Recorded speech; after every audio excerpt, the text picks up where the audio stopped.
Hello, comic book junkies. It's the Frog Queen here, and today I'm bringing you another comic book creator interview. A few weeks ago, I discovered this amazing series called GORO while flipping through Instagram, as I often do, and I knew I had to read this series and interview the creator, so I contacted comic book creator Sarah Horrocks to talk about this series. Her work with Alex de Campy's Twisted Romance as well, and her previous graphic novel, Slasher the Leopard. There are currently 4 issues available in the series GORO, with a full 10 planned. You can purchase Sarah's work online at mercurioblonde.squarespace, or you can go to your local comic book shop and ask them to order in Sarah's work, which is what I did. So anyway, let's just get on with the interview. How's your morning going? I just woke up, so it's probably all downhill from here, right? Yeah. Actually, when I looked at the news, that's probably completely accurate. Oh, great. I haven't even looked at the news yet, so what? Yeah. Just go straight from the interview back to bed. I'm actually probably going to go back to bed, to be honest, at least for a nap, because I'm just, like, super tired. I'm, like, chugging coffee, and it's doing nothing for me. So I was just like, you know what? I was going to go to the gym, but nope. I'll go back to bed. Anyway.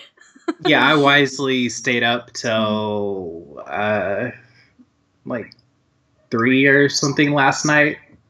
So I got, like, 4 or 5 hours of sleep. Oh, that's brutal. But I'm kind of used to, like, just weird sleeping hours, so should be okay. Oh, I'm not good at it. I should be by now, but I'm not. Like, I don't know. The older I get, the harder it is to maintain a proper schedule. And I don't know. I don't know. After 30, like, you just can't sleep properly anymore, I feel like. This is true. I kind of sleep in, like, shifts almost. Like sort of 4 to 6 hour shifts. And just kind of, like, my day kind of rotates through those. Yeah, I like the idea of sleeping every, like, 6 hours for 6 hours. Like, I feel like that's how I naturally should be. Especially in the wintertime, because it is, like, horrible around here in the wintertime, so anyway. Anyways, I should get to the questions. I don't want to waste your time. I know you got, like, deadlines and stuff. Oh, it's no problem. Cool. I think most of them are self-imposed right now. Oh, really? Self-imposed deadlines? Yeah. Which are the hardest ones, right? They're the hardest ones to hold.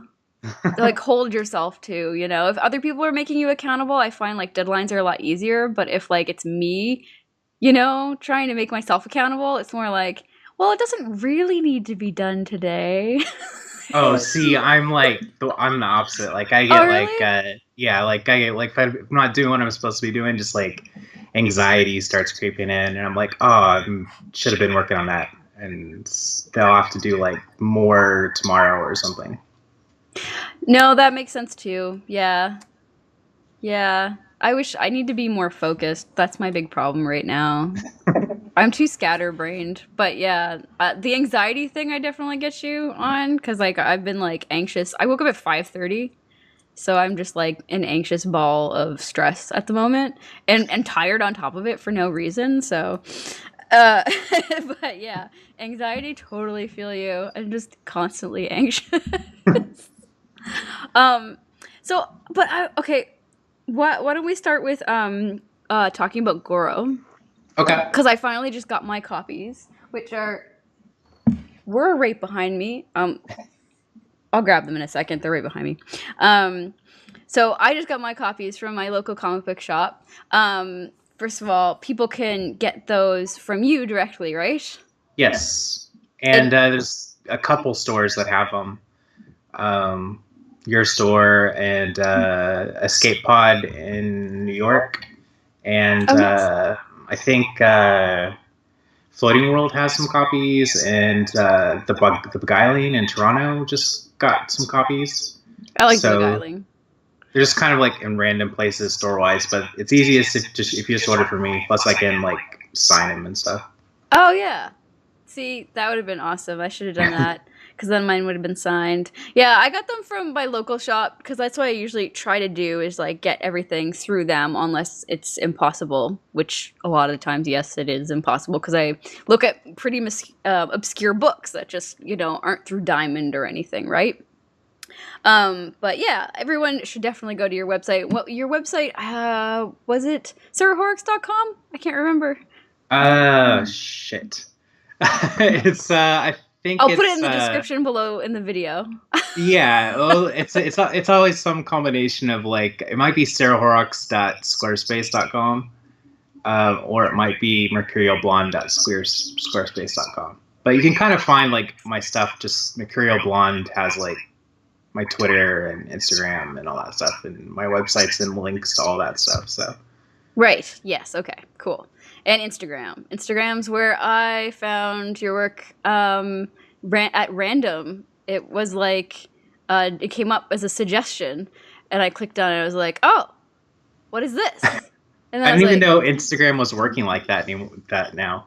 Yeah, the algorithm's not too bad, but you got to make Instagram work for you to get anything out of it, like to help you find what you want to look for. You know what I mean? But I've got mine set up with all these hashtags and stuff so that I can kind of find new artists on the regular. So. Oh, that's smart. That sounds like how I used to use Tumblr. Yeah, I'm terrified of Tumblr now, but yeah, I know you. Tumblr is like a broken shell of what it used to be. Like it's, I still use it for like image searches and stuff because it has a lot of like obscure movie stills and stuff. But yeah, it sucks. Their search engine still is not very good, and like pretty much, I feel like I've seen everything that anyone would post on there now at this point. Yeah, like I know some people. It's almost like there's this like deep web Tumblr that you really got to like search for. Like I don't know, like do I need to download a separate browser to get on this shit? But like I can't find anything worth finding on Tumblr, and that's why I kind of hate it. Yeah, well, and also like you can't. People who when they go to Tumblr are just there to be on Tumblr, which is a little different than like Twitter and to some extent Instagram and Facebook. So like if I post like I'm selling a book or whatever, like if it's on Tumblr, I'll get like very few people who click through that. Whereas like Twitter and Facebook and Instagram, like the engagement is like much higher. And it's just, I think it's just because of the nature of Tumblr where people are just like, they want to be on Tumblr and just scroll through like stuff. And so the most you'll get like a lot of reblogs and likes, but very few of those people are actually like going through. Right. And so it's kind of like, I think a lot of people in comics kind of realize that. And so people have kind of like moved off it for that reason. Yeah. And I mean, I find like, comic community on Twitter and Instagram is so like vibrant and more supportive, and I just like it more. I mean, okay, of course, with the recent happenings, Twitter can be kind of a minefield, but it's always been like that. But I still find like the core community of actual creators is so supportive for the most part, and there's like everybody's on there and everybody's talking to each other, and so I just love like reading the conversations and seeing everybody share the artwork and stuff. So I always tell people if they want to like see what's going on in comics to watch Twitter. Unfortunately, that probably draws in some trolls as well, but I don't know what we can do at this point. The thing is, like, the people who are actually like in comics and like actually like making comics and stuff, like those people generally are pretty like supportive and pretty like happy anyone's like also into comics. But it's just sort of like this sort of small segment on like mostly sort of YouTube and 4chan who are like yeah. Or I don't think comics is like the main focus of those people. And so they're small, they're just kind of loud and obnoxious, and once you've figured out how to sort of mute most of them, like your experience improves radically.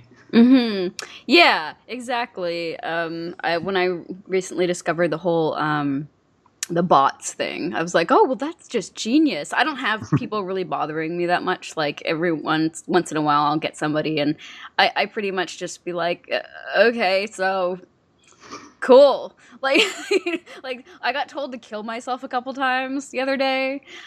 You're just like, And okay. I was like, I didn't even know that, like, because they said it like KYS. Yeah, I remember you posted that. Yeah, And and you're I'm like, like, what is what the KY? hell's KYS? It's like it says a lot that those people think yourself is two words. Yeah, that's what you were saying. I thought it was great. I'm like, oh.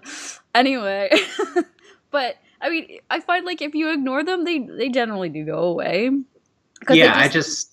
I just mute them and let Mhm. them kind of yell into the abyss. Because if you block them, then they're like, "Oh, I got a block," so there's a reaction. But if you just kind of like Yeah. don't say, you just kind of like mute them and let them go, then like some days I'll engage with them just because like I'm in a certain mood and I'm just like, all right, let's see if we can find out what kind of comics you actually like. Right. Yeah.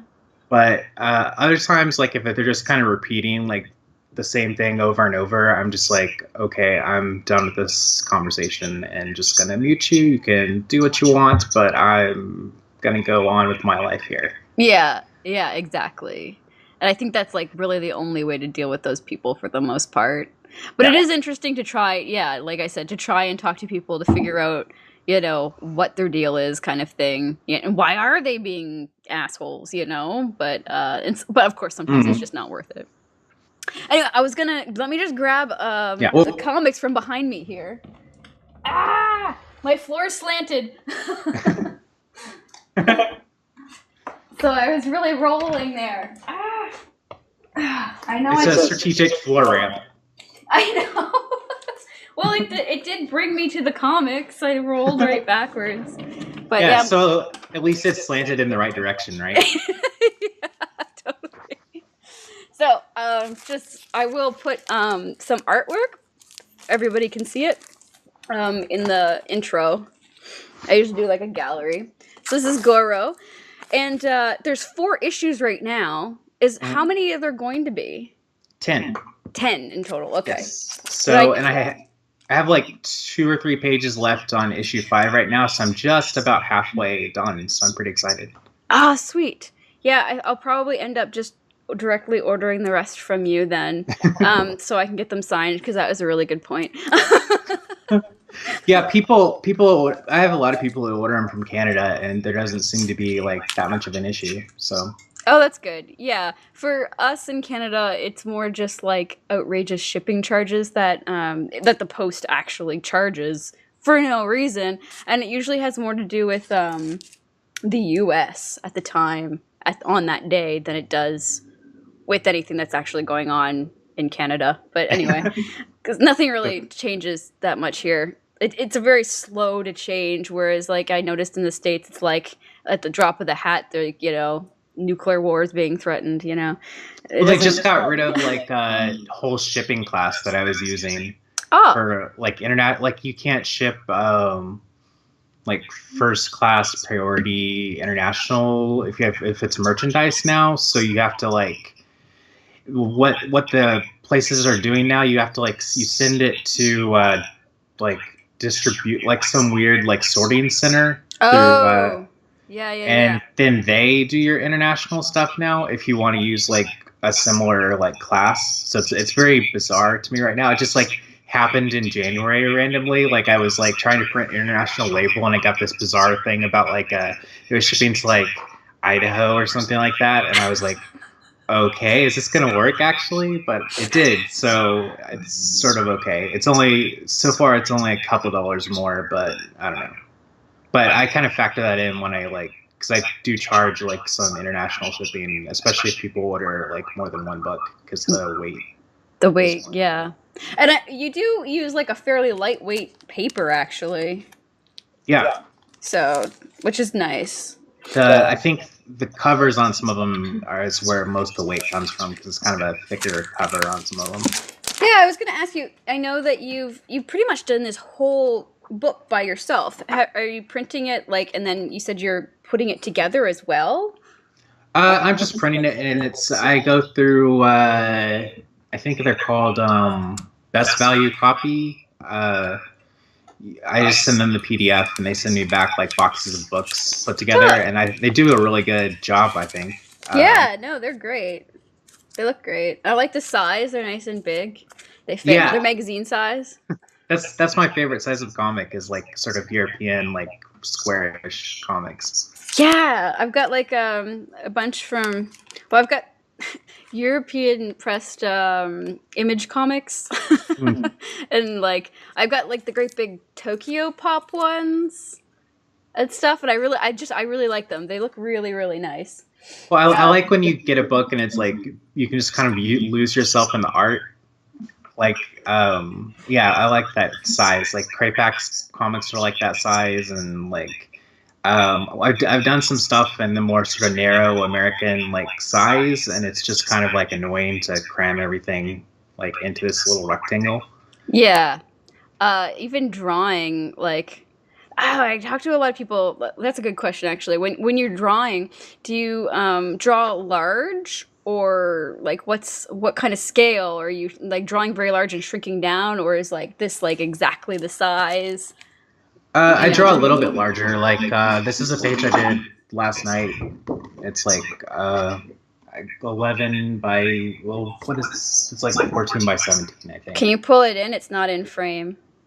No, There you go. Yay. Okay. Wait, it's mirrored, so Yeah. it's like trying to back up in a car. But it's like sort of like this size, and the books are this size for comparison. Yeah. Like, There you go. so it's a little shrunk down, but it's not like insane. Cool. Yeah, I always find that really interesting when people like just like how people draw versus how things actually make it to print and what kind of size they end up being. So for the third issue, I did do a little bit different. I did some of the pages are just like actual size what they are in the book, because I just turned the page this way and then did 2 pages. And then some of the pages are like on like 14 by 24, like huge things like that, just depending on like how much detail I had to put into them. And so there are different sizes on that book, but the rest of them are all like that other size. Cool. That's awesome. Oh, I'm excited. Because I feel like after I'm 4 issues in, there's so much mystery to the actual story that I'm like, what's going to happen? I was actually wondering if you could tell me a little bit about the character development for this, because the characters are pretty complex and they all have these like very complex relationships with each other. And there's a lot of like because we're dealing with like a family essentially in the story. There's a lot of like hatred, and like there's all this history that you kind of get snippets of during the story, but you don't know exactly why they all hate each other or what their big problem is exactly. So I was wondering if you could like tell me a little bit about that. Yeah, well, for some reason I end up doing a lot of stuff. I think because like growing up, my family was very like more sort of passive aggressive, or more like nobody like would say anything to each other about how much they hated each other. So I always have really been drawn to like stories of families that are like in sort of open strife with each other. And like I always like my favorite, like a lot of my favorite like films and TV shows, like I like when people say like really like awful things to each other, or like very direct with their like feelings. And because it's just sort of the opposite of like how I like grew up. And so yeah, I don't know, because so like when you're not expressing those things, like you're still sort of feeling them, and sort of like it's very sort of this intense like repression. And so I think that's why I'm more interested in like characters who like are very like openly expressing those things that like would otherwise be sort of repressed. As for like family in GORO, it's like I said, it's sort of similar to like the family in The Leopard, which is also sort of like an affluent family that like is sort of tearing each other apart. And I'm kind of interested in like the way that I kind of like them as sort of like a metaphor for America, because like it's not just about like their relationships to each other, like as you'll see through like as the book progresses, like it's also like their sort of socioeconomic impact on like the world around them, and their sort of ignorance of that, because there's like a side that's like sort of there's sort of a side plot that's sort of involved with like the CIA and Colombian drug cartels, like in the 80s, moving moving cocaine into America in exchange for like weapons and stuff. And like, so there's like an aspect of it as well that I wanted to examine, which is just kind of like the sort of disastrous effects of sort of white supremacy on like the world outside, and then also how that sort of like greed and sort of externalized hatred is like borne out in relationships as well.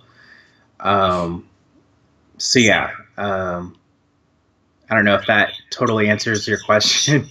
I will say like issues 5 and 6, like because I have like the plots like plot all kind of like mapped out and everything, and like most issues are like fairly like balanced, and then like you get to like 5 and on, like are just like crammed with like insane like telenovela like twists and stuff, like people like, you know,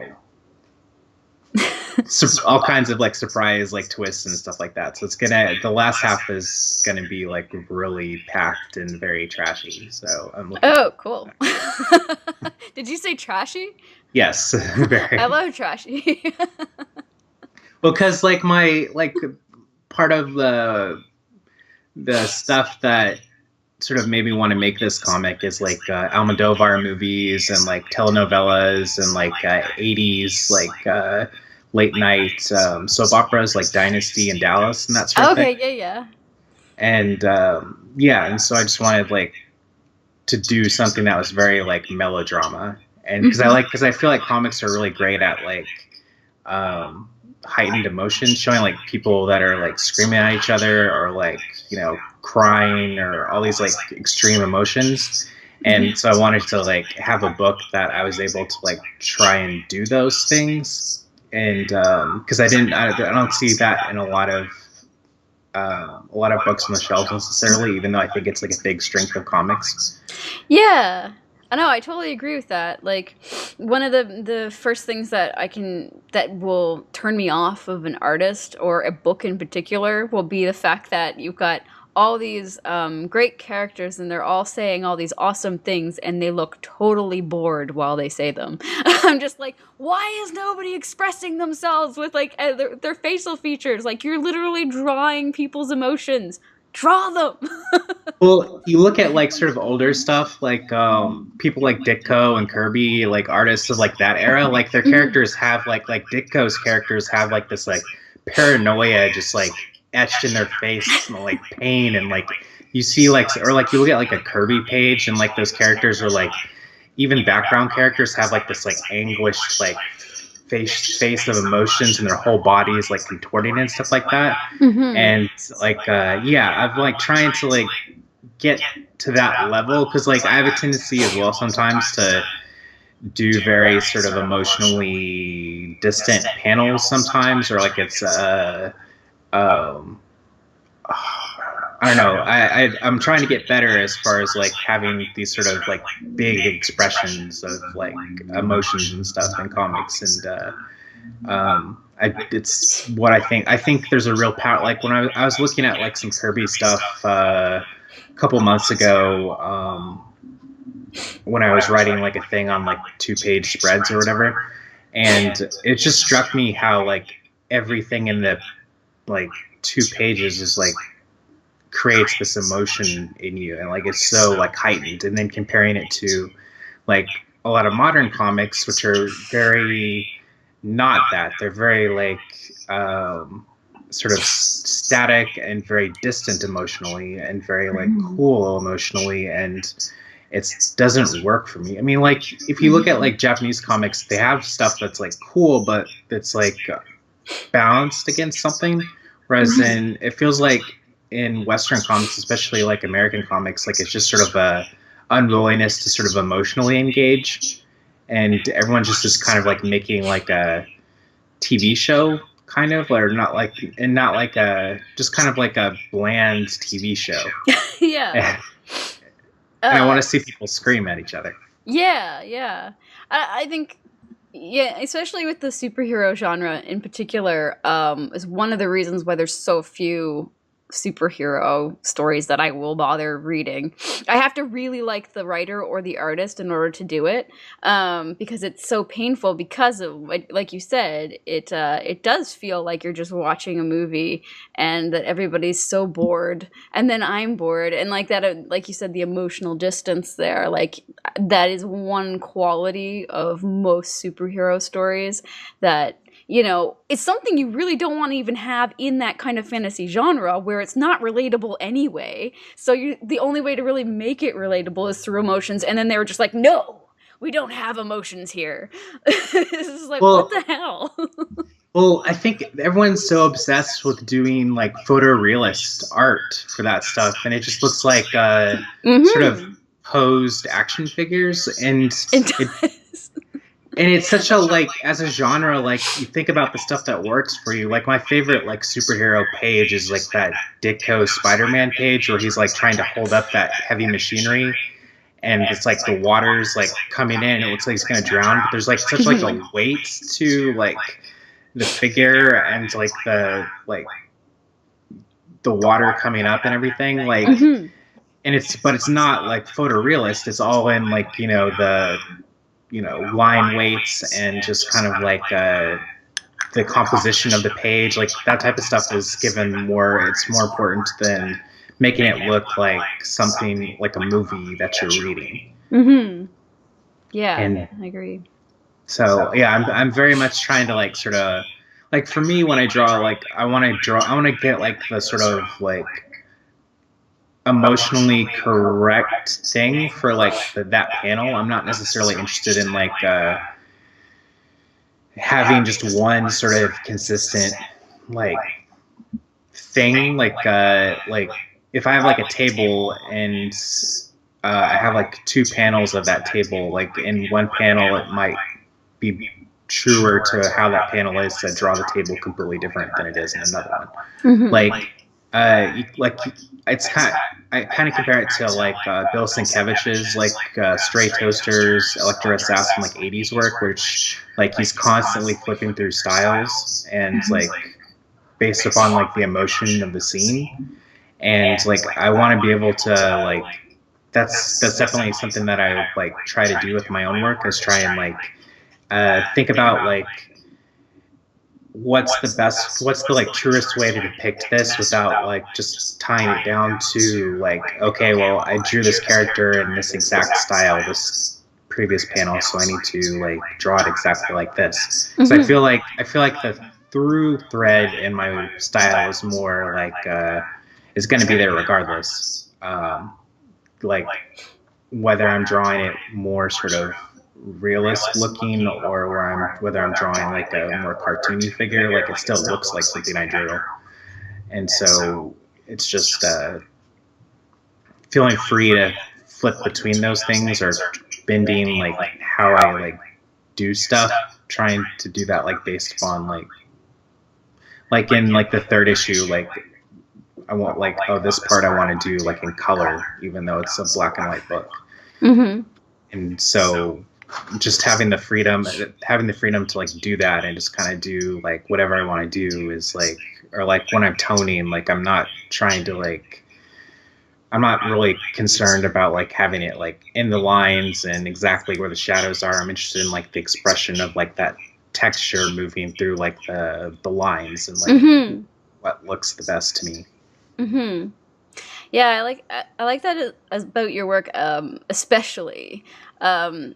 the toning is so important, especially, and it kind of hit me in your book in particular, just because like I look at so much artwork and I see people who can draw great, but it never feels finished. It never feels like it's just like it's missing depth, right? And then I think if maybe they did learn to do kind of what you're doing, this toning, which doesn't get done nearly as often anymore, honestly, it would pull things together more, and it would pull the page together, but it's missing. And I find that can be said about so many awesome artists who are good, just aesthetically something's missing there. But I also like the fact that you put in the third, it was the third issue, wasn't it, where you put that bit of color, which totally had this kind of like Frank Miller, actually it kind of reminded me of the Alack Sinner kind of, all that stuff kind of like bleeds in and reminds me of the same thing now. I'm like it's the same book. I'm like, no, it's like everybody's like taking inspirations from Alack Sinner and stuff. Oh, kitty. The cat behind you. Just wait until she starts knocking things over. Oh, cats are assholes. That's awesome. No, I really like that about it. And I did notice, like, you're not 100% committed to this, like you said, this kind of this straightforwardness. Like, your word bubbles kind of go wherever they want. Your lettering is very expressive as well, and I always think that's a really important too. It's something that I always enjoy about people, is when they letter their own comics rather than getting another letterer or using a computer. I had this huge talk about lettering with Farrell recently because we were both like, computer fonts. Well, when I first started, I used to use computer fonts and stuff, but it never looked that great anyways. And then I think I was talking to Brandon Graham, and he had said like even bad like hand lettering is still better than computer hand lettering. So I was like, I so agree. Well, I can definitely do definitely do bad hand lettering. So, but I think because when you're lettering, it's your line and it's your like style still, so it is more entrenched into the page, and so it kind of fits with things more. And it just kind of gives it a little bit of a different look, and you can be sort of more expressive with the lettering. Like, I don't feel like a lot of since everything's so digital now, it's the same thing as the art. It's just not very expressive. Whereas you look at like, Frank Miller's Sin City, and the lettering on that is just like bananas. Like, oh yeah, it's like depending every scene, it's like it has like a different sort of like font, and then the sound effects are all like different. Wacky. Yeah, like it's like insane. Yeah, and they're violent too. Like his lettering is violent. Yeah. So it fits quite well. It's just like, you did. I was just stabbed with the letter A. I don't know. Well, that's that thing where everything in the comic is like going towards the emotion of the like particular scene, and that's something that people I think are missing right now, is that like everything can point to the same thing, like your lettering, your coloring, like tones, like your script, like it all can go towards the same like emotional like point.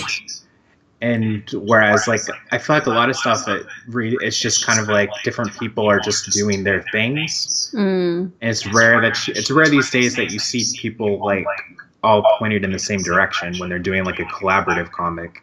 And when you're doing it by yourself, like that's even more of a reason why you should be like hand lettering stuff, because if you're doing everything already, then you should have as much like pointed in the same sort of direction as you can. Because it's as personal as it could be, since you're like handling so much of it. Yeah. And it's interesting you bring up collaborations. You recently contributed to Alex DeCampi's Twisted Romance.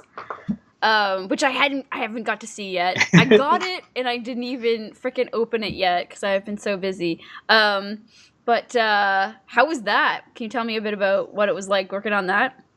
Yeah, I mean, I just did a back cover, and then I did like a 6-page comic at the back of it.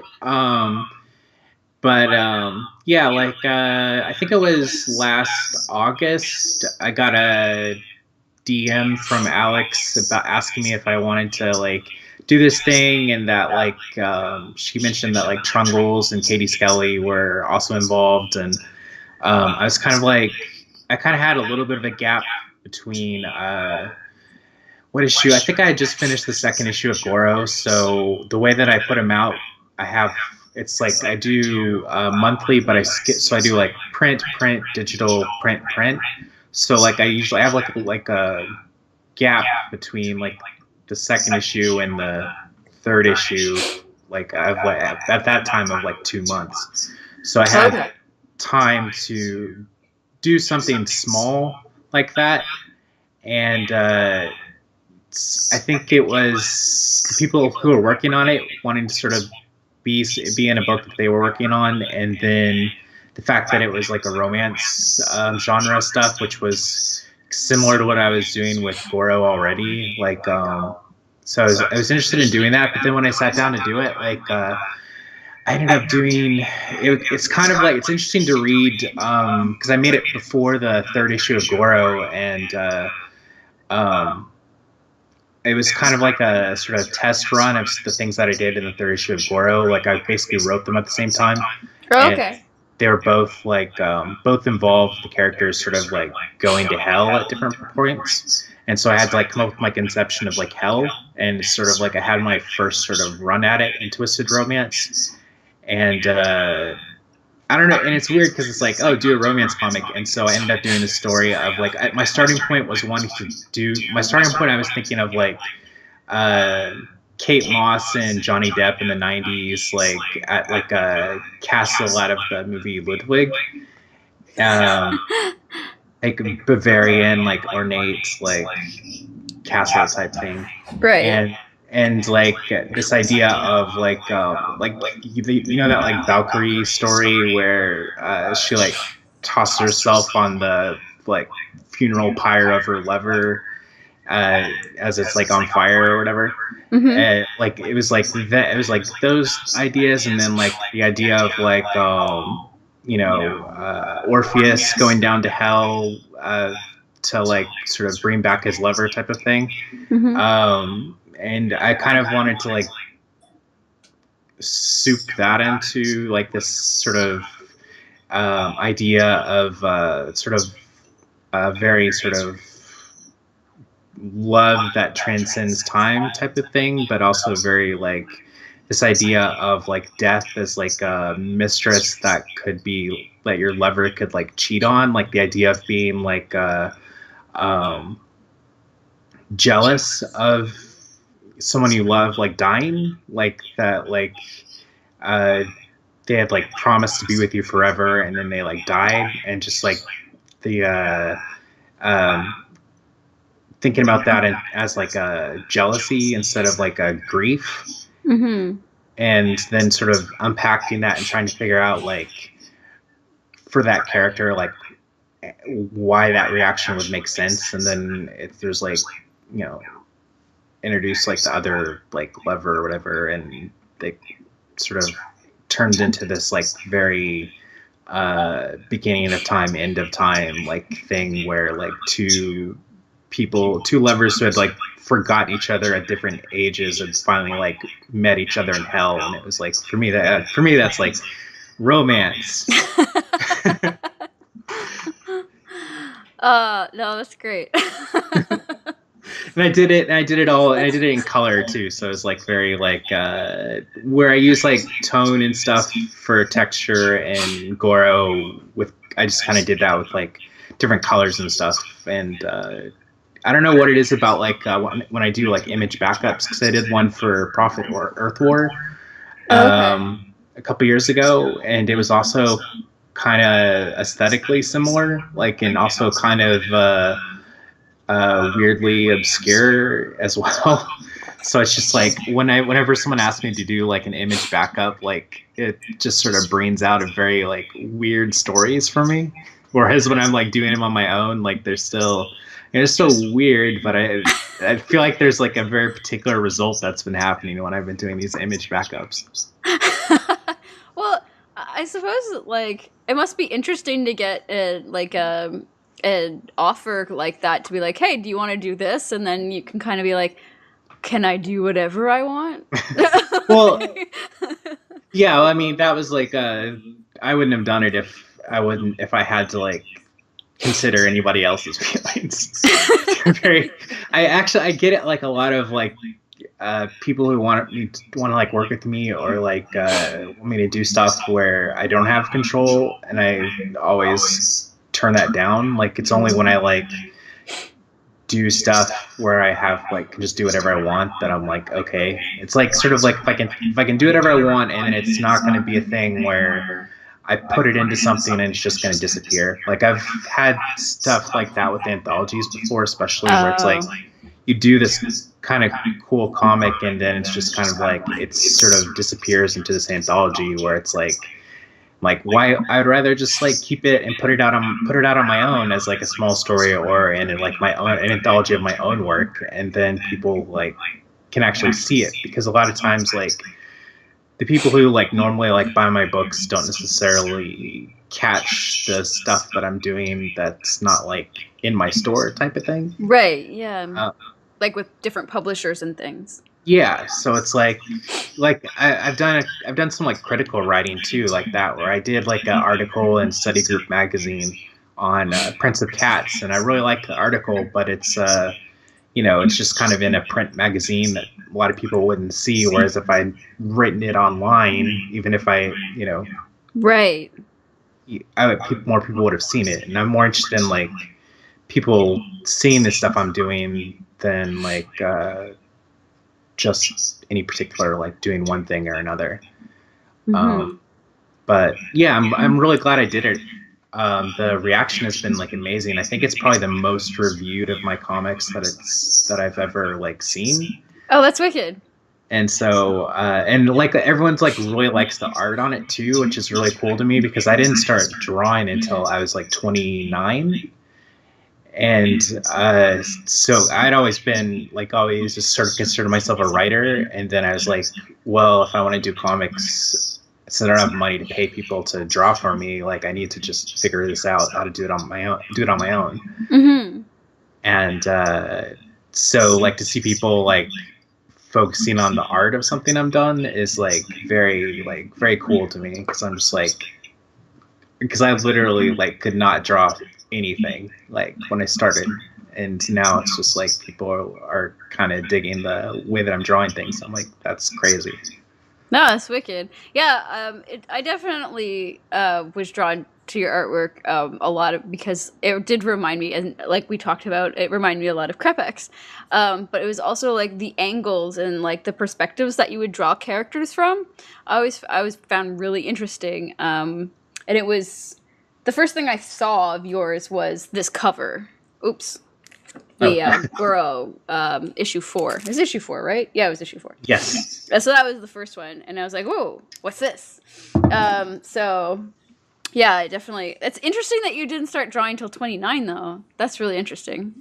Yeah, it's it's been crazy. Like, I think it just kind of shows that like one of the plus sides of starting late is that I was able, like, my influences are not like, if I started drawing when I was a kid, my influences would be the same as everyone else's, and then it would be like, would have been like probably like Rob Liefeld and Todd McFarlane, like, because that was like the comics when I was a kid. But those are the comics when I was a kid, but I don't think they influenced me. Well, so since I started later, like I was like into like Egon Schiele and like Gustav Klimt, and in comics like Krepex and Sienkiewicz and like people like that. And so like I not only was did I have like better things to draw from, Mm-hmm. I also was able to be more sort of considered about like what I spent time trying to learn how to do.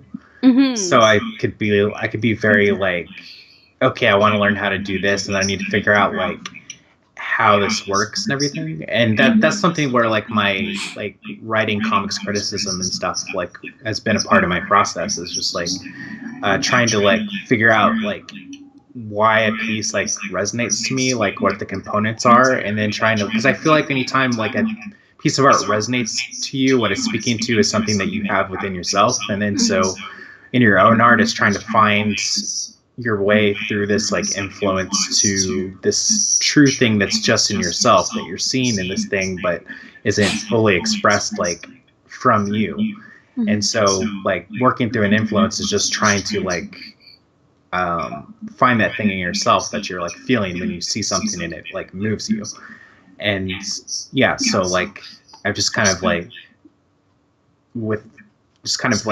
thinking about things in that way and trying to sort of break them down and sort of how they move with me, and then like trying to like experiment with doing those things in my own work and seeing like what I'm actually like getting from stuff. Like GORO, I think started out very much my trying to work through my Kyoko Okazaki love. Like she does this comic Helter Skelter and Pink, and she's very like this like really cool sort of punk 90s, late 80s like Japanese lady. And she's the one who I got the idea that, well, if I tone, I don't have to necessarily tone in the lines, because her stuff is also very like, she just puts lines wherever she fucking wants, and it looks great. And so it started out as me trying to like work through like what it was that I was feeling from her work. And then there's like other stuff like this Italian artist Pazenza, who did like this comic called Zanardi. I don't know that. Just Fantagraphics just put out a collection of his work last year. Okay. But he's from like the 80s. Like he's like his comics are all like sort of hot Italian guys doing really bad things. Oh, so it would be more like erotica. It wouldn't be more like not stuff that you would see in heavy metal or lay humanoids or anything like that. It's not necessarily erotica. It's more. It's closer to like sort of like American Underground stuff, but with like the aesthetics of like heavy metal kind of stuff. Like he's from the same scene. I don't know if you know Ranks. A little bit, yeah. He's like those people are like contemporaries with this guy. This guy like died in their 80s because he had like a big drug problem. Like, I was gonna say drugs. Was it drugs? Yeah. That's what I was gonna say.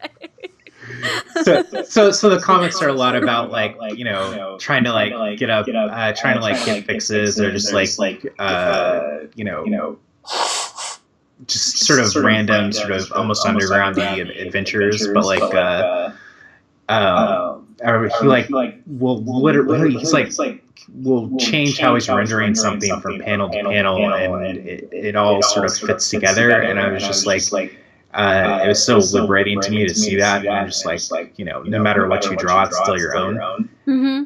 And but yeah, so it's like I've been trying to like work my way through like what it is like I feel when I see like those like comics, and what I feel when I like love those comics. And GORO's I'm trying to like figure out like my own way of like doing stuff, and like what it is that like I have to say about that stuff, or about like what I have to say like that I'm feeling so strongly with like these different things. Cool. Very cool. Which that totally answered my other question, so I'm not going to ask that question now. Just so I'm not like, can you just repeat that again to answer my next question? No. Sorry. Oh, I've not slept nearly enough. Anyway, I had one more question, and it was just about and I wrote this down so that I would phrase this question properly. But so some of the characters, one of the character in particular in your story is like treated in GORO. Sorry, I'm talking about GORO. was treated pretty harshly. Apparently, there's some history where he was treated poorly by his family because he's gay. So I was wondering, like, if there was a reason that you wanted to put this into the story, because I know from what I understand is going on in the States, it's terrible. Like, being gay is like, I guess you're the Antichrist or something, depending on which state you're in. I've only been to the States a few times, and I actually went to the Deep South. And it was terrifying. I'm going to admit that I found it terrifying. That's where I live. Do you really? Oh Yeah. my god! Which I live in Oklahoma, which is like the belt buckle of the Bible Belt. It's fun. I never leave my house. Oh my god! Yeah. Okay. So did you have like some reasons that you wanted to? Did you want to make some commentary, is what I was trying to ask, on the climate right now in the U.S.? Well, yeah, I think it's not just being gay, but like I have a character that's also like experiences bigotry for being like trans, and then I have like a character later on in the book that has to deal with sort of racism in America as well. So it's like just this general sort of intersectional bigotry that's sort of definitely on the rise in America, but it's always been like there. Like I feel like right now America is just kind of in a place where because the government has basically turned into kind of an oligarchy, and people are so divorced from any of the real sort of prosperity of the country. Like they're going in, they're sort of, I feel like it's kind of like if you travel from like East Coast to West Coast, because I've lived on the East Coast and I've been to the West Coast, and I've I was born and I live a lot in the South and the Midwest and stuff. As you go across the country, like the middle of this country is like a graveyard. Like it's all these like factories that don't do anything anymore. Like they don't, like all the jobs have sort of left, and people just kind of are like, the standard of living is much lower. So like, you know, I have friends in New York that are living in like closets, and they're making like, you know, almost like triple, you know, figures. And then like in the Midwest, like if you had that, you could buy like a mansion. Like, but the standard of the prosperity is not being shared, and I think that's causing people to look for other reasons. Because if you can't get your government to sort of change the environment around you, you start in your gut, and then people who are running for government are just telling you that, oh, it's this other that is responsible for your situation, then it's much easier to sort of lash out in those ways. Like right now, like the biggest thing is, well, there's two things. They're obsessed with like where trans women use the bathroom, and then that one's really weird. Yeah, like we haven't been using the bathroom for like decades by now, and just like been fine. But yeah, so they're obsessed with that. We haven't been using a bathroom. Yeah. Yeah, well, because it's like they act like it's just like this new thing that nobody's like had to negotiate or figure out before, but now they've decided it's a political issue, and so it's just more attention to it, and it's just ridiculous. I've read articles and stuff like from here about that, and I've been trying to wrap my head around it. The concerns that people wrote in the articles, I was like, how is that a concern? If only if only they cared as much as they did about that as they do about gun control, where we have like all these like mass shootings every day. Mm-hmm. Things would be better, but instead it's the same thing. Like instead of focusing on like real change that would actually affect people's lives in terms of like distribution of wealth, in terms of like gun control and things like that, like it's the focus is on like, oh, the immigrant is stealing your job, or, you know, or like it's all these like, you know, black people protesting in the streets that are a problem, or it's all this like, you know, it's trans women using the bathroom that are the problem. But Or the other one, women aren't having enough babies. White women aren't having enough babies is the problem. Yeah. Like, Or they're having too many abortions. yeah. It's just like all these things that are just sort of external like wedge issues that aren't really the reason why people are unhappy. The reason why people are unhappy is because you're living in like a prison state country where like more than any other country, like people are being put in like jail, especially people of color. And then the economic prosperity is so stratified to where the top 1% has like over half of the wealth.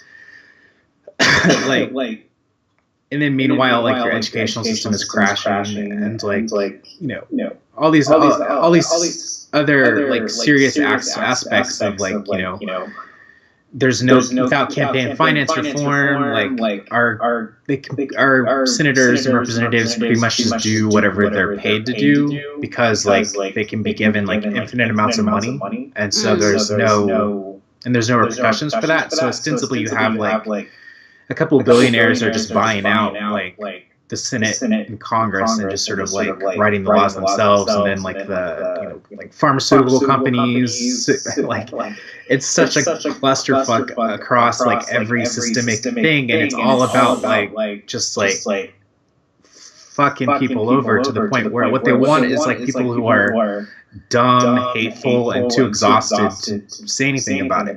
Because like you have people like I know so many people who, because I work part-time on the weekends at a bakery, and so many people there are working like two jobs, or they're being expected to survive on at a job where they're told that they're going to be full-time, but then they're like really 29 hours or something like that, or just randomly they'll work 20 hours a week, and it's like they have like families that they're trying to take care of, and it's like that's so much stress that you're putting on people, and they're so exhausted at the end of the day and so stressed, and then you're asking them to like keep track of all the corruption and like fucked up things, and it's just like it's so much easier to take someone like that and say like no, your problem is like the people who aren't like you, and if you hate them enough, like your situation will be fixed.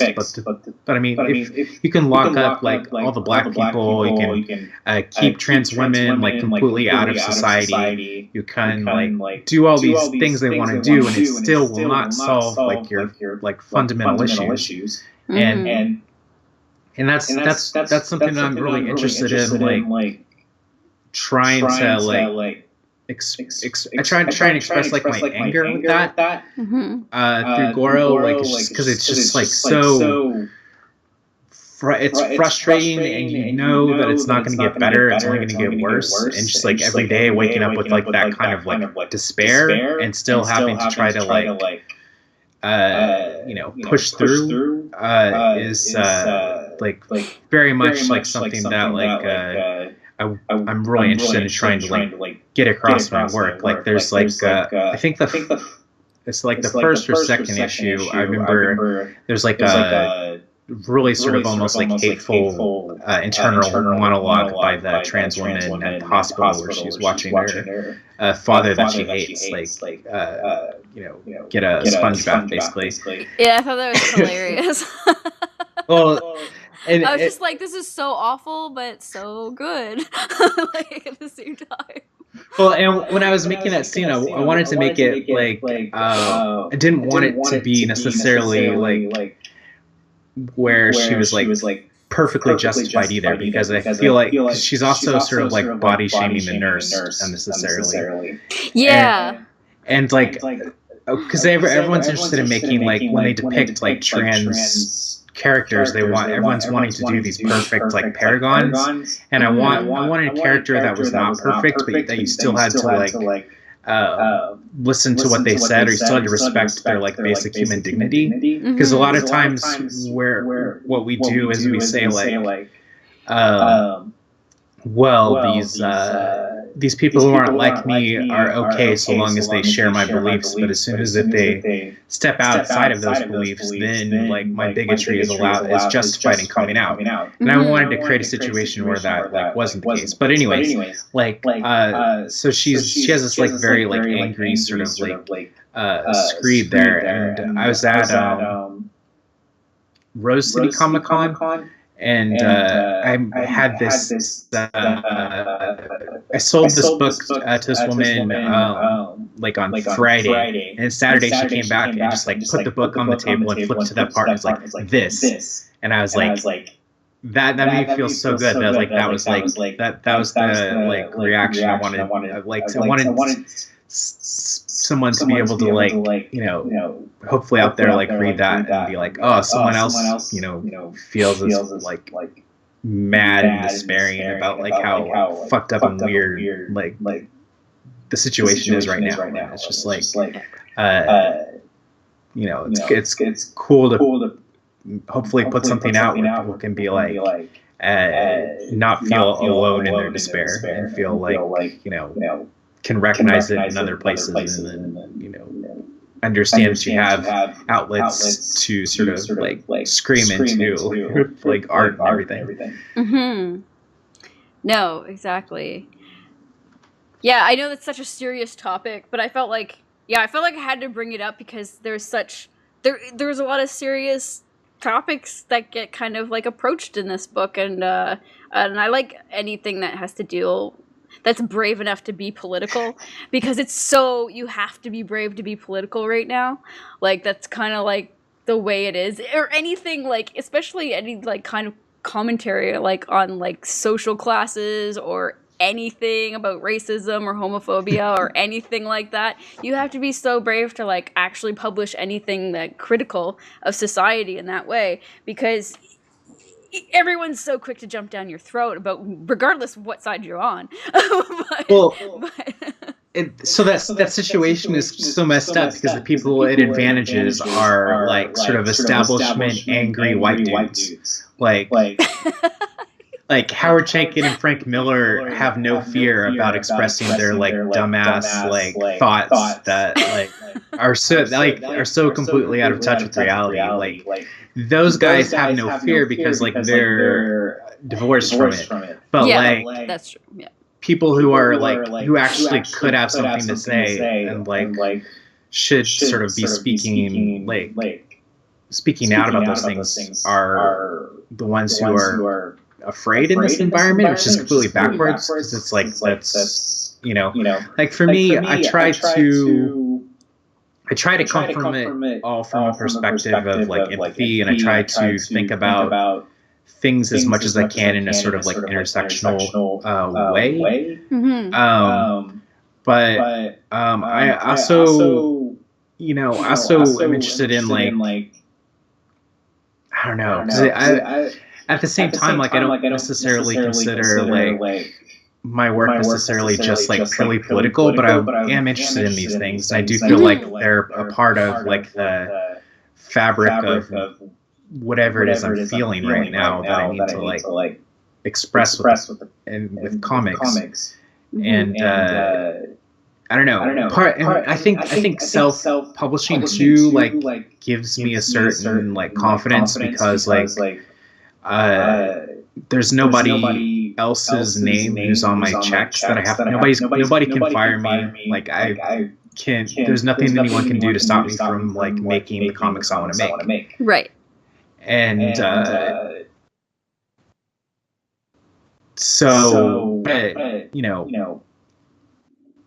try to think of things as considerate as I can. But I also try not to be. I try not to have sort of any fear of what I'm trying to express.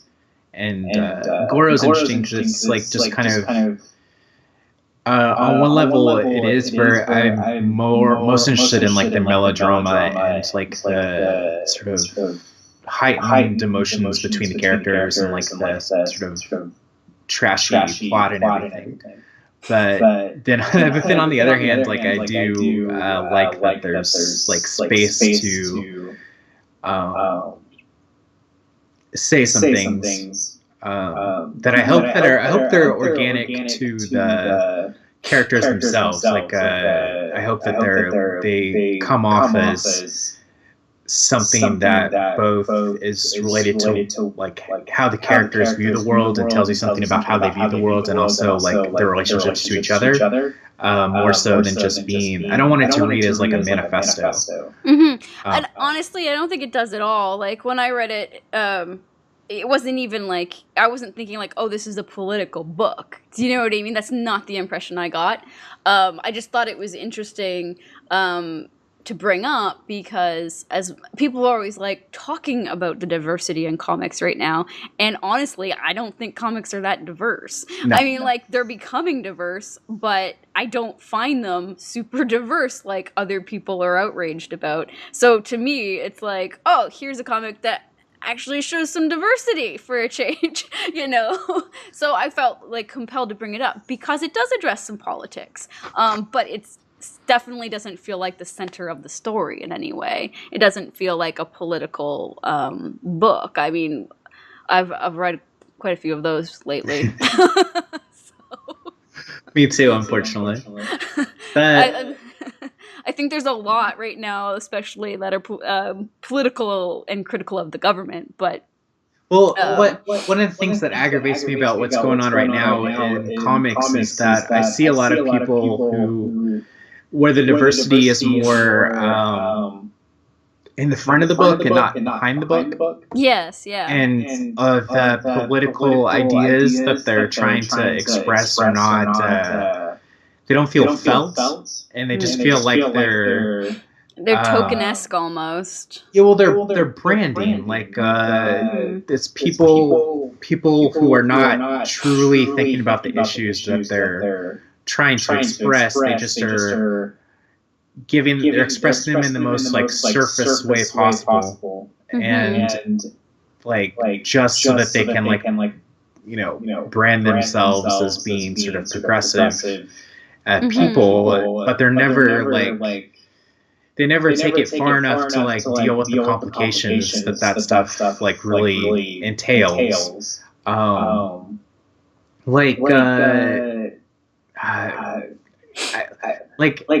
for instance, like Bitch Planet,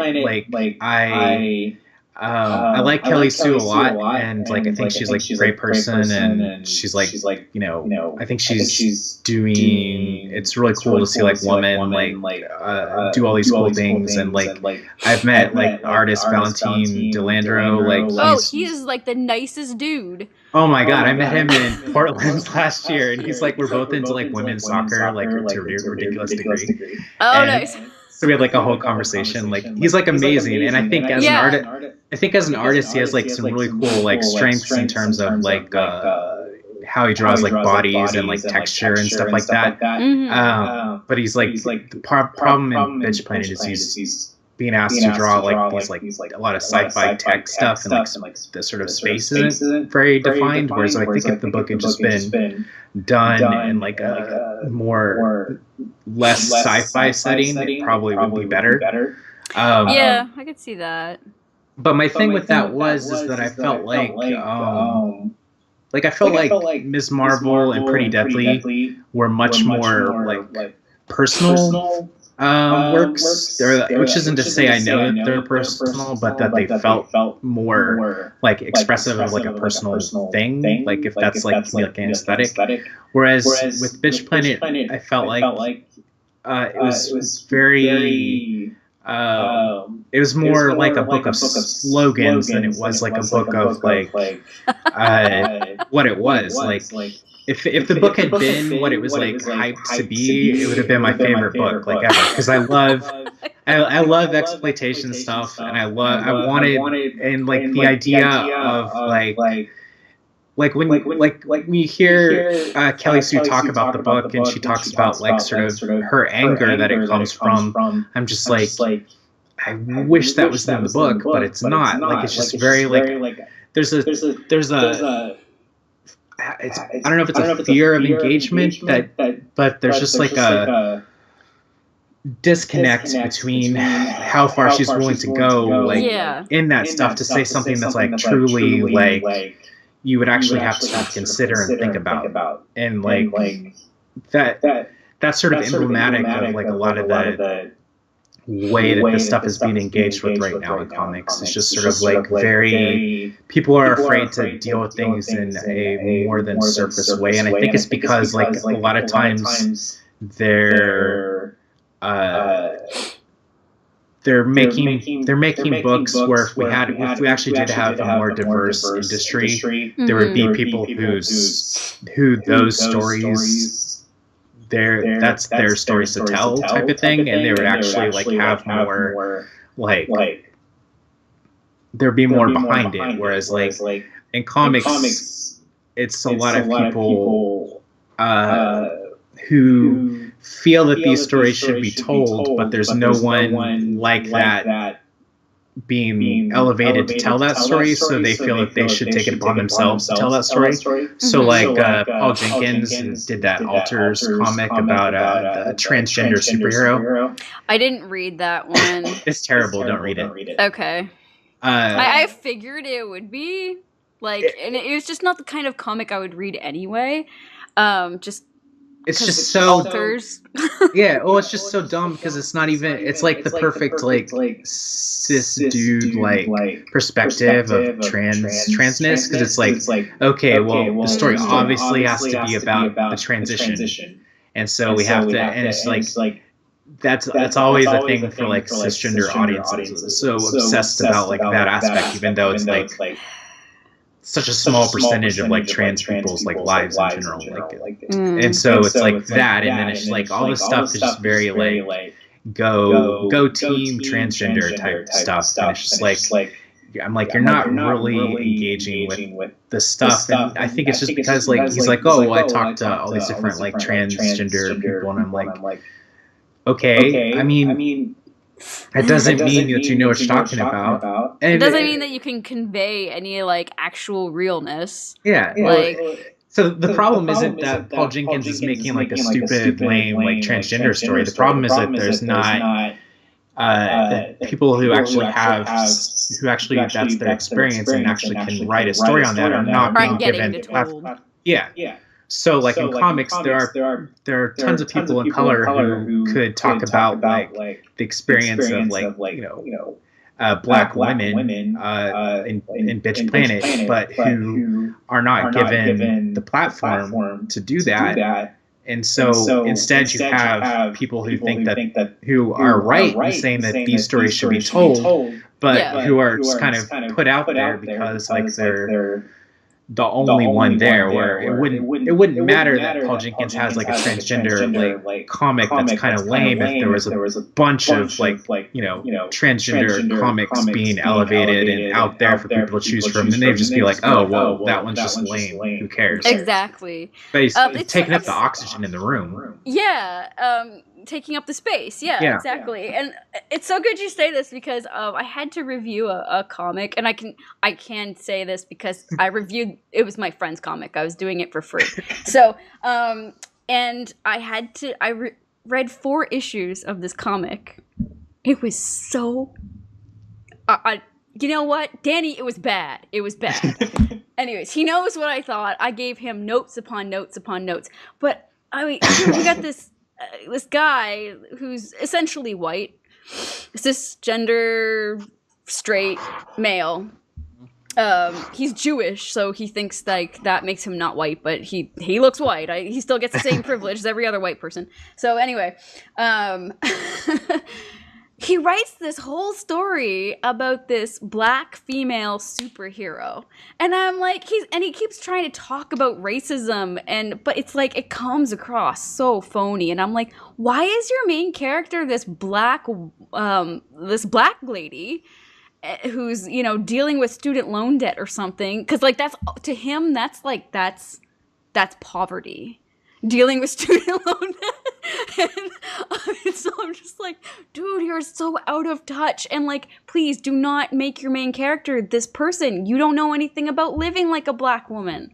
Like, you know nothing about that other than like maybe what you've been told by some, probably not even by a black woman.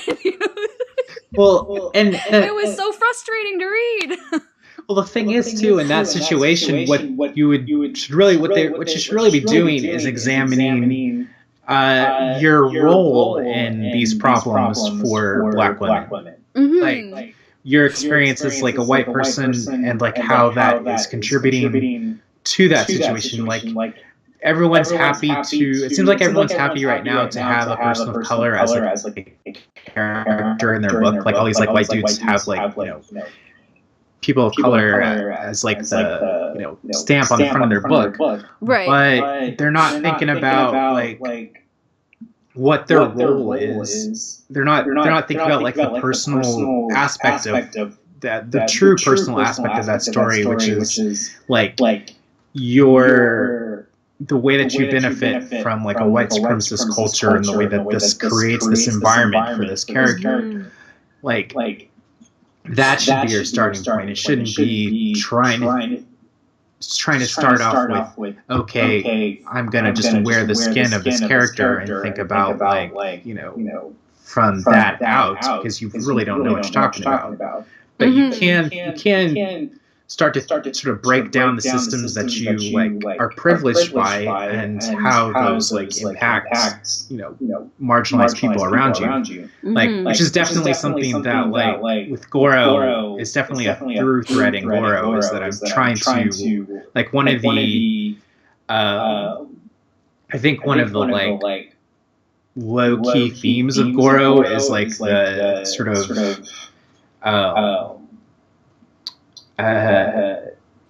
sort of dangers to marginalized people that like white feminism presents. So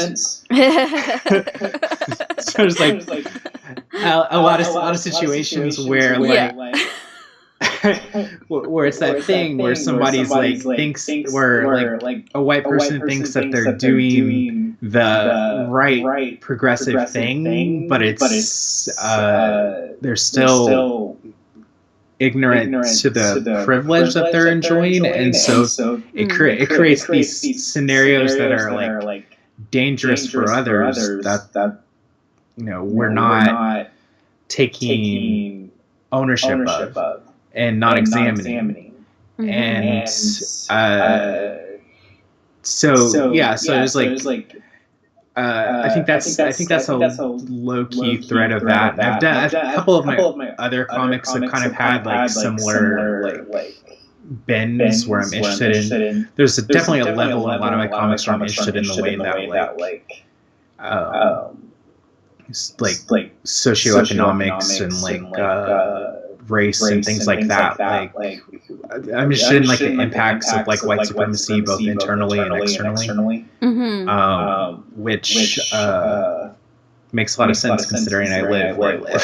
It's like very easy to even though I'm white, like it can like it's hard to ignore. And I think about it a lot. Like at work, this Pakistani kid that I know who's like I'm friends with him because we both love Manchester United, and so we just like talk about like the games constantly, and he's like great kid and everything. But I remember I was talking to him one time, and he mentioned just sort of offhand that like there are whole sort of blocks of Tulsa that he knows that he can't go to because he knows that's where like the KKK like literal like clan like is set up. Yeah. And just like the way that like bigotry like constricts your geography, and that happens to like if you're a woman, like areas are different than if you're going through like a cisgender man, or if like trans women. Like for me, I have to always sort of like think about like am I going to be safe like in this environment? Like do I have like a good like I always feel like I'm constantly like trying to sort of like be aware of my environment and like control like not control but like account for like the various crazy things that people may say or want to do around me and how those may affect others. So I'm like constantly sort of like because people say when you're a trans woman, like people will say like all kinds of like stupid shit like in front of like other people, and they'll be well-meaning, but they'll still like sort of come out and say it, and it's awkward for everyone. So you kind of have to like sense where that stuff when that stuff is coming. Because I mean, I've been out for like over a decade, so I've like seen everything and like heard everything at this point. So it's like when I'm in like large groups or something, just sort of constantly like have to be aware of where people are taking the conversation and where they're, because you can tell when people are kind of building up to saying something stupid. You just kind of have to like distract them. Have to distract them until they like won't, until they like change their like focus. It's just like, and it's a ridiculous way to have to live, but it's like, I don't think it's I think it's one of those things where like a lot of people who aren't sort of straight white cis dudes like have to deal with some kind of like version of that sort of thing. And where you're just kind of dealing with people who are like, or like where you just kind of have to deal with like dudes who might be about to say something awkward or stupid that you have to like manage just situations so that nobody's feelings get hurt or you know doesn't spin out of control violently. And I think that's something that a lot of people have to deal with, but like a lot of people don't necessarily think about that everyone that so many different groups are dealing with. It's kind of like it's like when you see like sort of gay Republicans or something, like people who aren't they don't sort of fully recognize like the way that their situation is exactly like people who they're being bigoted against are. Like it's like, oh, my issue that I'm dealing with in terms of bigotry is important, but your issue is not important. And that's, I think, why people don't understand intersectionality either. Like you said, like they're like, they can't see the parallels. And I don't know why people can't do that. It doesn't make sense to me. But yeah, they're like, well, and they want to play the Misery Olympics. Which drives me batty. I'm just like, I don't care. Like, you don't have to prove that, like, you are more oppressed than this other group of people. And it doesn't matter. The ultimate goal is that no one's oppressed or discriminated against. Or, you know what I mean? It's just like, why? Yeah, why isn't that impulse, why doesn't that impulse go towards people wanting sort of solidarity with one another? Why does it have to be about, like being the person who is like the most victimized? Exactly. Like, it's just like it's so sad to watch like arguments descend into that, and it's inevitably always happens on the internet, of course. You know, and it happens like at your local bar when you go for a drink. You know, it's just like, what the hell? My partner and I we run events out of a gay bar, like we run LGBTQ events. And by the way, I had no idea you were trans. Oh. So just another it just ended up coming out because you said it when I asked you about the gay character in your comic book. But as a result, you know, most of my friends are queer, and like I'm queer, and I kind of got rejected by my queer community when I started dating a man, but you know how that goes. So I was just like, whatever, I date who I want to date. It don't matter. But essentially, like, my events attract all these different kinds of people that come from all these different walks of life, and people of all different colors, people like, you know, straight people with gay people, with trans people, it doesn't matter. And inevitably the same argument happens, and it's just like, we're supposed to all come together and sing Kumbaya and fucking support each other, but you want to bitch about who has it worse. I'm like, shut up, all of you. Well, it's like, why can't like LGBTQ groups like in mass, why are they not in with like Black Lives Matter? Like it's the same. Everyone's talking about the same thing, where it's like, living in a society that's bigoted against you, and your life is not being valued, and like you want to feel like your existence is not just like this like inconvenience to somebody's like violent tendencies. Mm-hmm.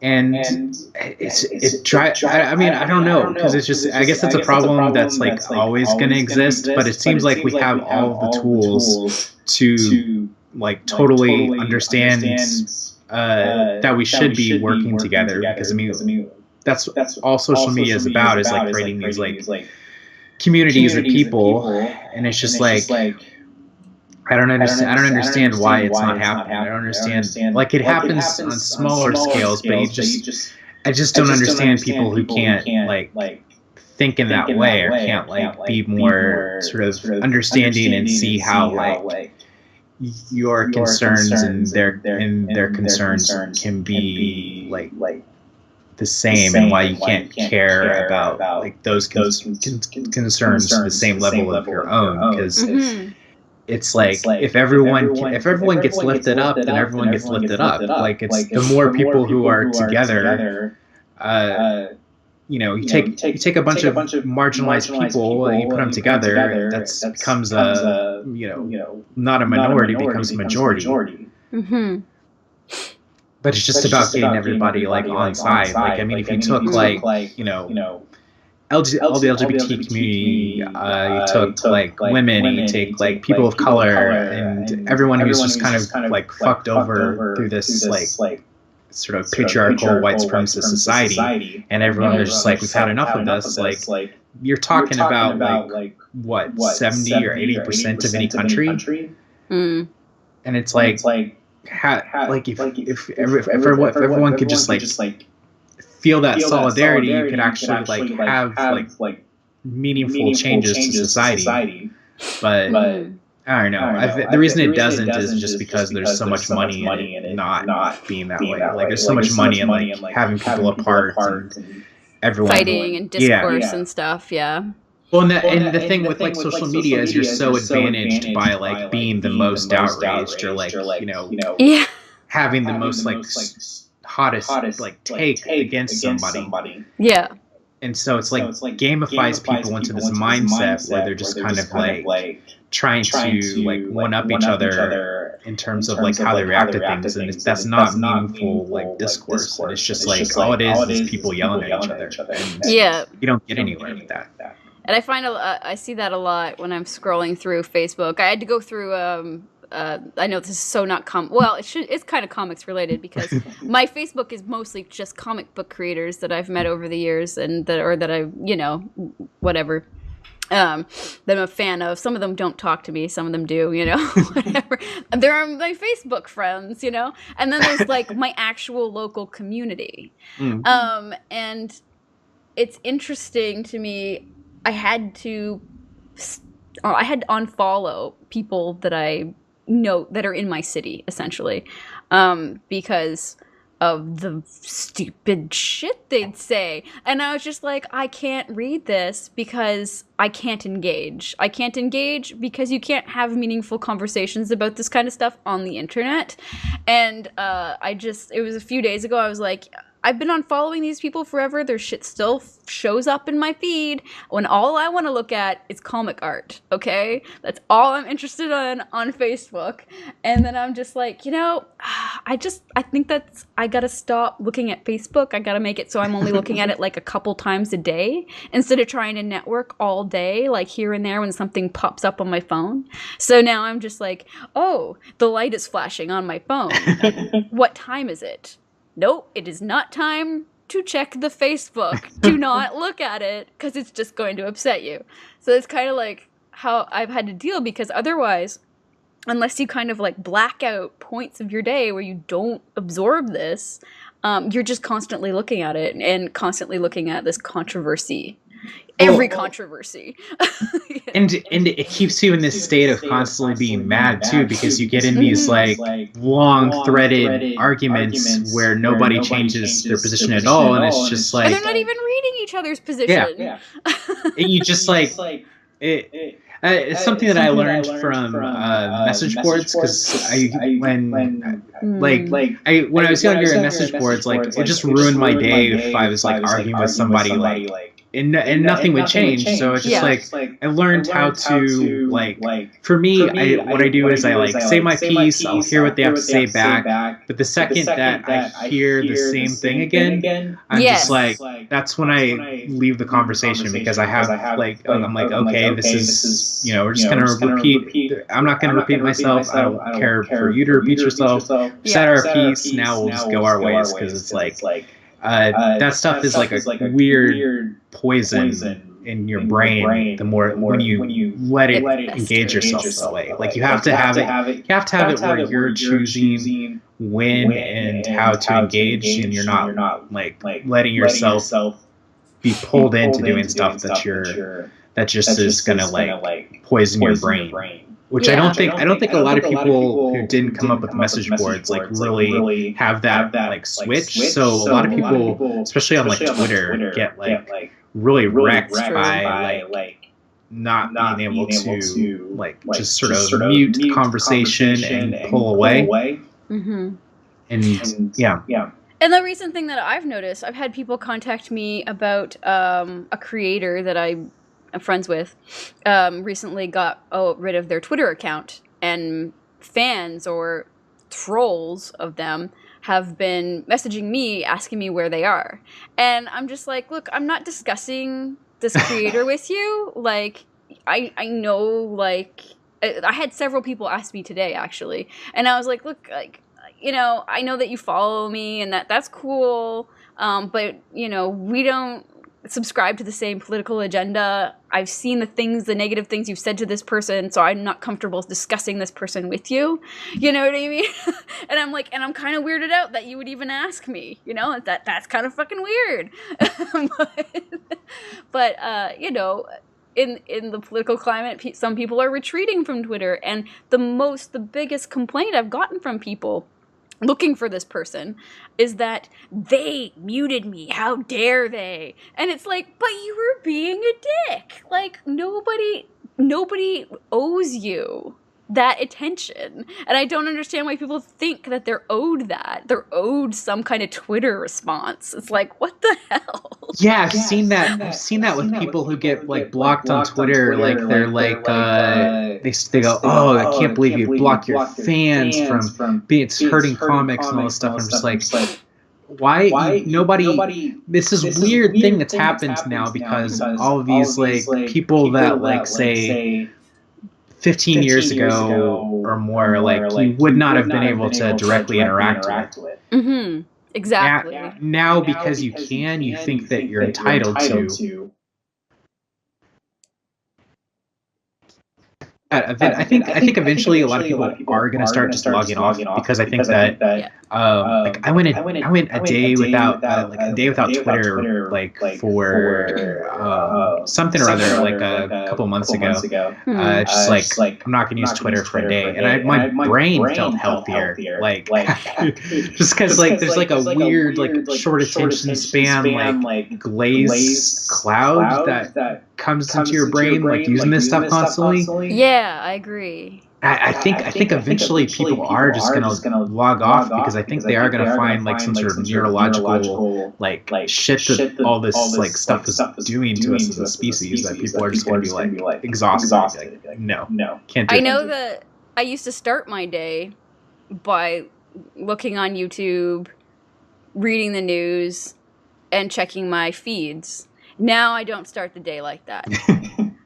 It changed, and it was because the morning's my most productive time, and I want to do something that's so destructive at my most productive time that doesn't make any sense. So I was just like, I'll check that shit later. I'm gonna write something now. I try to write something in the morning, and that's when my brain's functioning the best.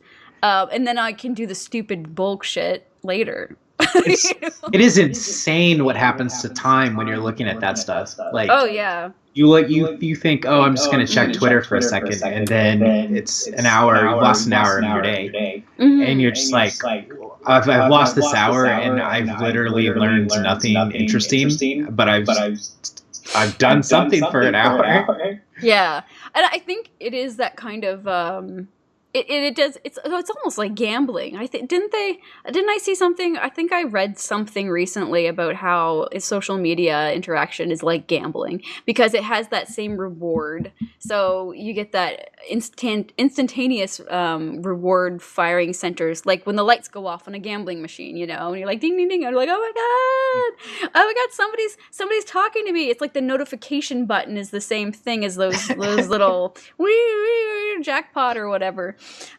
So if you're constantly pushing those buttons, you get addicted and you can't walk away. And you can't walk away and you can't distract your brain. Your brain's just going to be always thinking when that's going to happen again, and it's, like any other addiction. So yeah, I don't want to start my day like that anymore.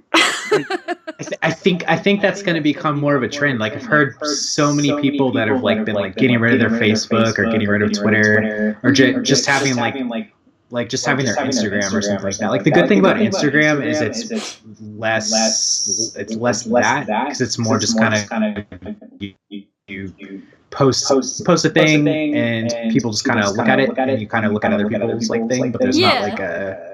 It feels more like sharing on Instagram, honestly. Yeah, and there's not as much of there's not a dedicated like troll community on Instagram. It's much more like sort of segmented. But I do think that's going to happen eventually, especially like sort of our generation. I think eventually we're gonna start logging off. I don't know what's gonna because the thing I like about like this stuff is I'm able to like make connections that I wouldn't otherwise have made. Like I live in Oklahoma, but I've met like all these cool, crazy people, and like it's totally like it's like on the one hand, like I feel these things are unhealthy. On the other hand, I'm like, this is how I'm able to sell a book that I self-publish. Like it's so it's like I'm trying to see the way that like I can get what is useful for me out of that stuff without the stuff that's like poisoning me. Because what I want really, I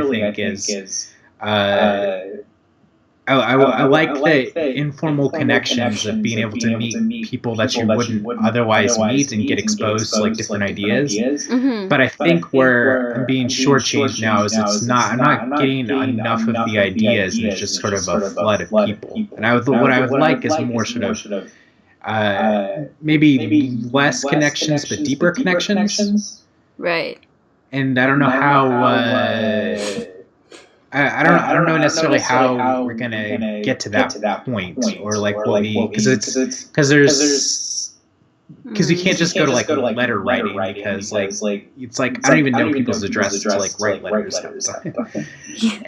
But that's like it's like a totally different medium. So I mean I don't know, but I feel like that's what people want is to be in touch with their friends. But what people don't want is just like this constant stream of nonsense. Mm-hmm. Mm-hmm. And like 100 memes a day. Yeah. Yeah. I don't know honestly what the next evolution is going to be after social media. I feel like I should think about it and write a novel about it. But I know is that what? It can't stay this way forever is the only thing. No. It's just the way it's going right now is just like I feel like it's at a weird, it's rather really bad point right now. Yeah, I can't even, I'm having trouble even speculating in my head right now, like where it's going to go. It's not going, nothing stays the same anyway, but all I know is that I won't be getting rid of my social media because I use it for work and I use it for this, like to meet new creators, and it's very, very effective. But I'm limiting my interactions to certain blocks of the day. Because for me, it's like, okay, this is my networking time.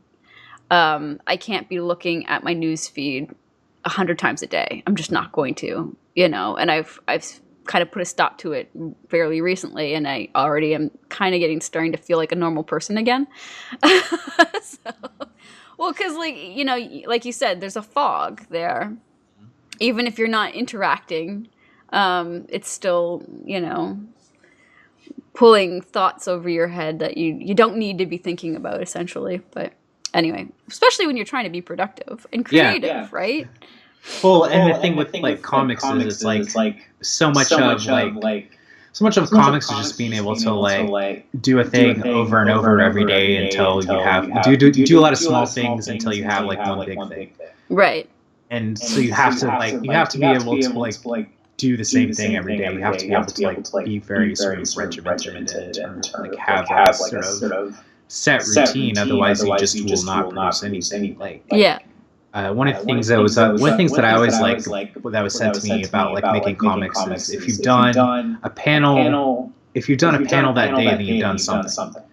So long as you are always sort of moving forward on your comic each day, then like you're doing something and it's moving in that direction. Of course, the downside is whenever like I'm like at Thanksgiving or something like that, all I'm thinking about is like, oh man, I'm not getting a page done today. Yeah.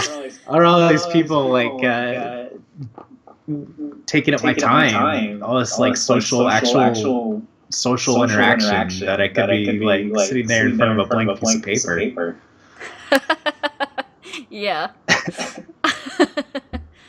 Yeah, I get kind of crabby when people interrupt me when I'm deep in thought and stuff with that, especially if I'm writing. I'm like, wait, what? No, leave me alone. Go away. Well, no, the worst thing is like the sort of impromptu plans. Like I can do like maybe 3 or 4 days in advance, but I like the day of, you suddenly I want something that's going to take my whole day, and I just the whole time I'm just like, it's like because I'm thinking about like how that day is ruined, then I have to like I'm thinking about how to restructure the rest of my week, and it's just like it's probably not the like healthiest way to like deal with things, but it's a testament to like how like weirdly focused and rigid like you have to be to like do stuff, especially like at this like sort of level of doing stuff where you're not like I don't know.